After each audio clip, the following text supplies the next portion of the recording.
আমাদের কাস্টমার যারা আশপাশে আছে ওরা আমার ভিডিও আগে একটা ভিডিও দেখছিলাম ওদিকে ওনারা বলছে যে কাস্টমার তরকারির দাম বেশি আসলে বেশি কিনা তরকারি দাম মার্কেটে একরকম আমাদের হকারগুলো আরেকরকম মার্কেটে অবশ্যই ভালো দামে বিক্রি করতে হবে। আচ্ছা এখন বারোটার থেকে একটু দাম বেশি। একটু দাম বেশি হবে না আচ্ছা এই যে লেবু কাজু এটা কি এটা লেবু, লেবু এটা এটা আলু কত করে কিনেন বর্তমানে এগুলোর আলু হচ্ছে 20, এগুলো 30। এটা 30 টাকা আর কাঁচা কেজি কত কাঁচা কেজি 25-30 টাকা কেজি। 25 টাকা অথবা 30 টাকা আর এটা এই আলুটা এটা 70-80 এরকম বিক্রি। প্রতি কেজি কোনটা কত আসতে পারে কোনটা কত 50 আলু আলু 30, আবার আরো ভালো আছে কালকে দেখি 6 কেজি বেচা 100 টাকা এখন আমরা কমালার মার্কেটের মধ্যে। আচ্ছা আচ্ছা আর ছড়া কত ছড়া ছড়া ওরা এগুলো 40 টাকা 50 টাকা। 40 টাকা তো সিটাঙ্গো 40 টাকা দাম বেশি এগুলো 50 টাকা কেজি। আচ্ছা আচ্ছা আচ্ছা আমাদের আরেকটা আছে 5 কেজি 100 টাকা 20 টাকা কেজি। আচ্ছা তার মানে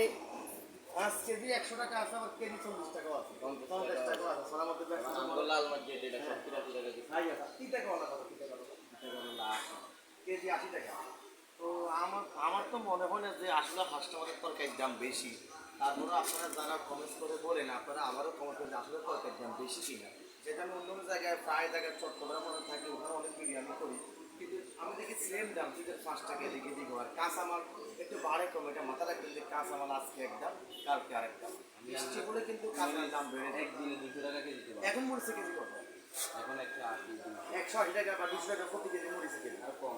আচ্ছা প্রতি কেজি ভাই ছোট বড় অসংখ্য ধন্যবাদ আপনাকে বলার জন্য